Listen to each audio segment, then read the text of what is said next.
So, ladies and gentlemen, thank you very much for this nice introduction.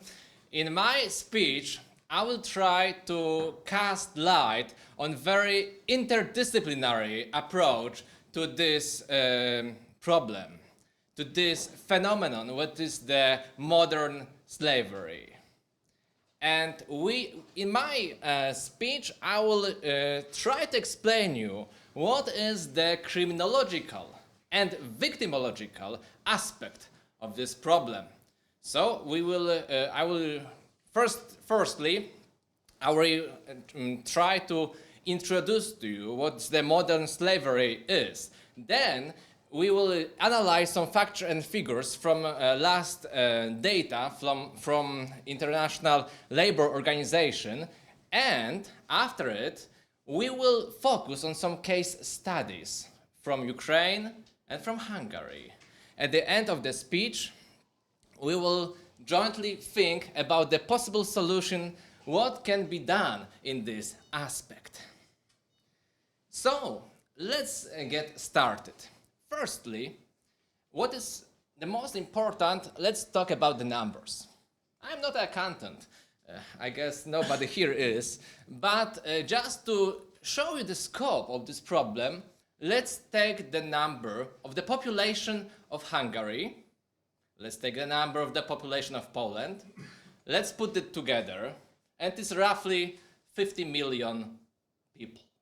This is the scale of modern slavery nowadays. 50 million people. But you can think, how is it even possible? 70 years after the adoption of European Convention of Human Rights, how is even possible that we have this problem today? Of course, as you see in the title of my speech, the modern slavery is not the slavery as we know from the past. We don't have chains of iron or steel. We have some kind of digital chains, and I will explain this metaphoric expression during my speech. What we need to know are the numbers. The numbers, which is something really is of great importance. But as I mentioned before, 50 millions of victims, but of what?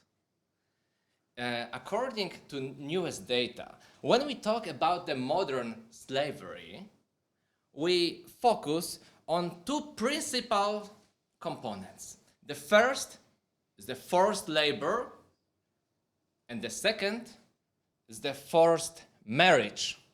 Marriage? Yes. Forced labor and forced marriage.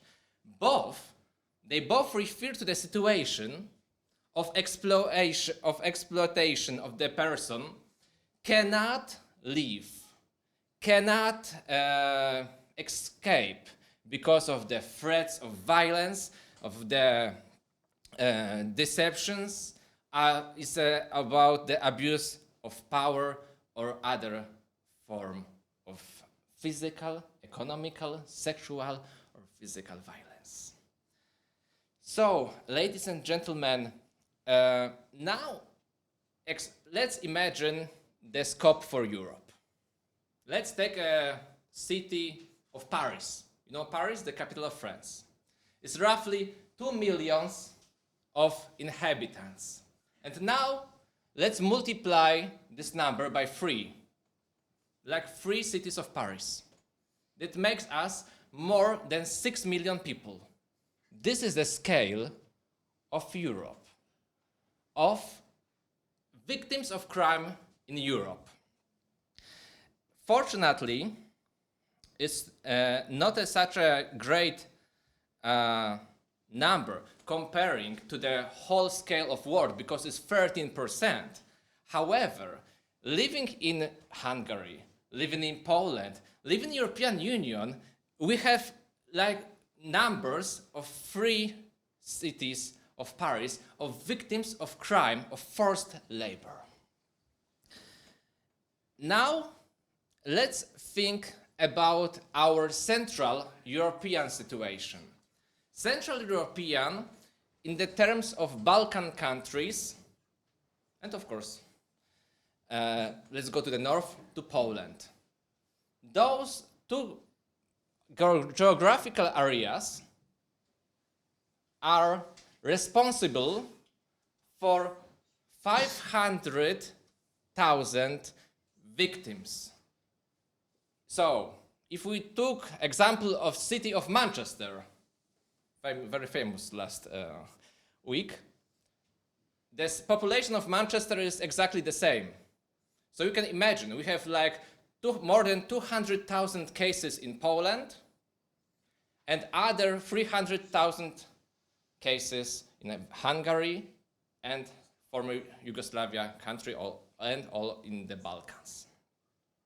This number is roughly based on the statistics of the forced labor. Fortunately, the other aspect of human trafficking, which is the sexual trafficking, is smaller in the indicators. However, as I will give you a case study, we will see that it's very easy, especially for girls and women, to be a victim of crime just by using their Instagram account. But about this, I will give you details later. First, what is the definition of the forced labor? The most important thing which...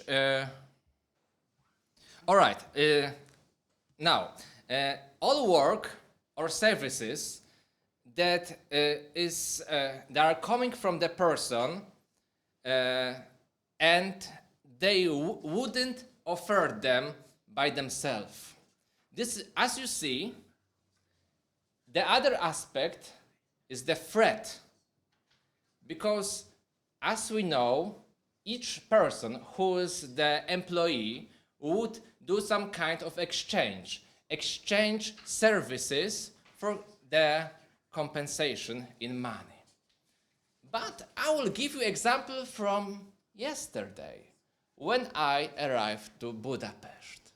I had a very nice chat with the taxi driver.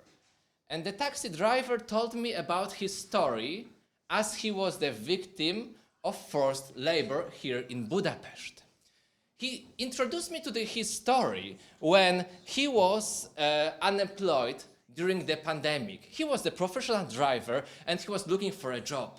And as we know, during the pandemic, during the lockdown, which type of drivers were the most important for us?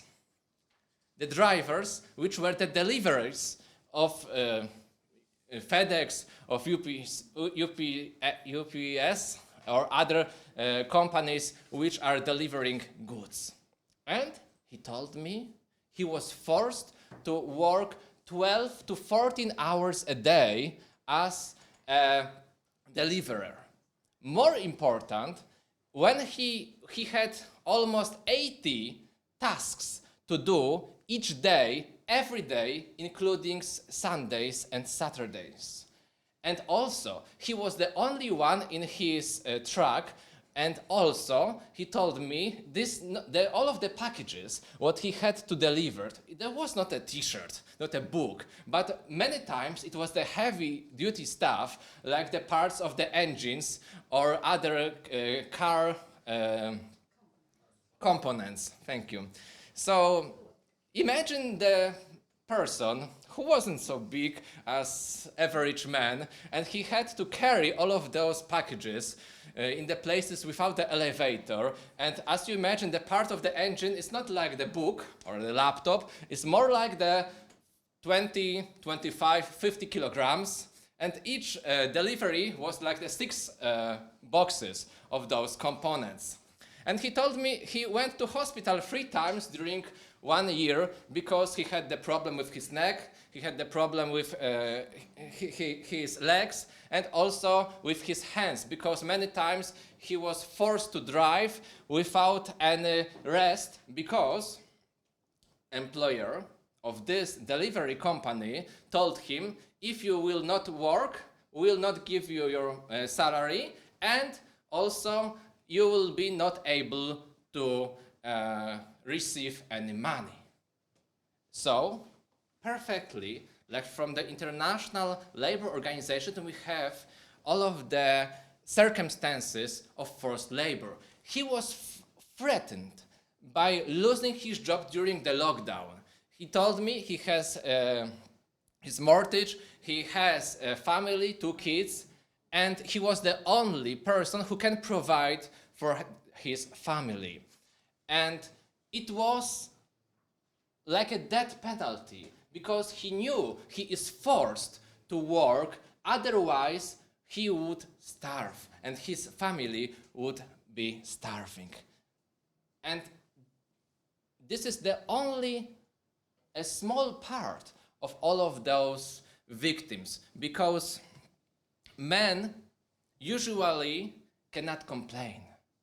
Men are afraid of showing their weaknesses. And this is the one aspect of victimological perspective on this problem. Women are more eager to report the crime when they are victims of crime. But men, they are afraid of shame, which they can meet during reporting the crime. This is because of some stereotypes in our society that the man should be strong and never ever reported that something is wrong with him. Forced labor occurs in every country in Europe, in every continent. It doesn't matter the level of the wealth of the state, because it happens also in Germany, Norway, Switzerland, France, or United Kingdom, and also in Albania, Serbia, Macedonia, Turkey, or other countries from the Mediterranean area. What is also the most important, not only men are involved. I told you about the digital chain of this problem, and this occurs especially for the women. Because let's imagine the woman who is the refugee from Ukraine. As we know, we have like 8 million people who escaped the Ukraine after the Russian invasion. We have a lot of refugees in Poland. And what is the most important issue?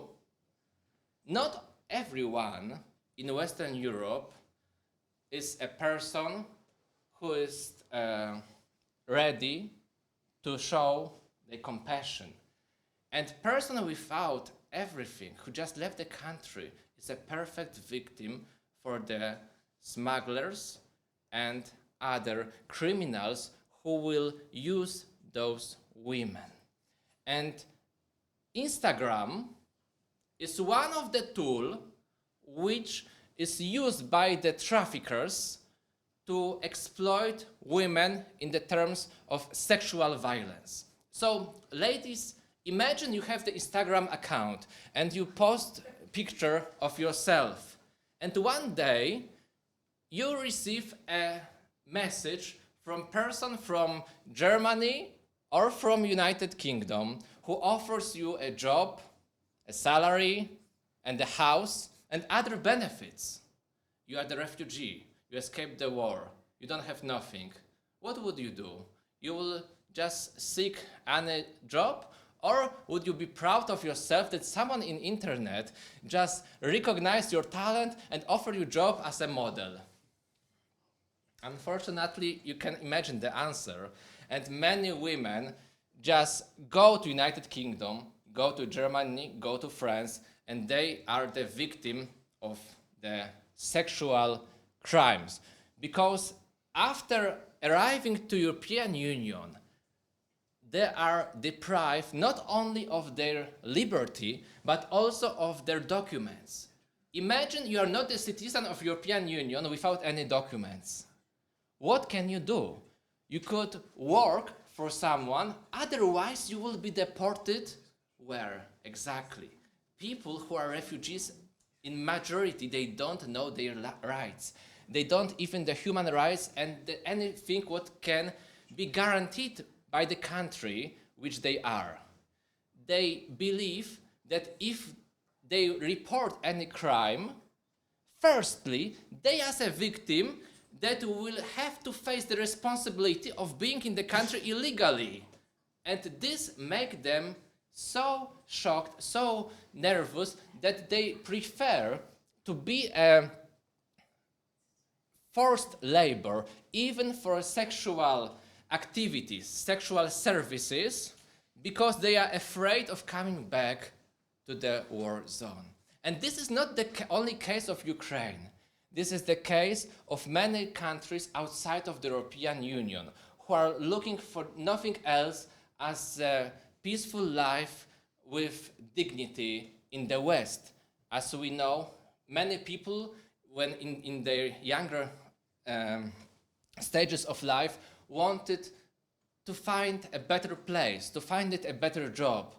And not all of them found a person who can be trusted. And also children, not only men, not only women, but also children. Children are also, they are forced to forced marriages. Forced marriages. Can we imagine such a phenomenon in the 20th and 21st century? It's hardly to believe, but in Europe we still have more than 2 million people, so it's more than the whole population of Budapest, of children, of girls who are forced to get married without their will, neither concept.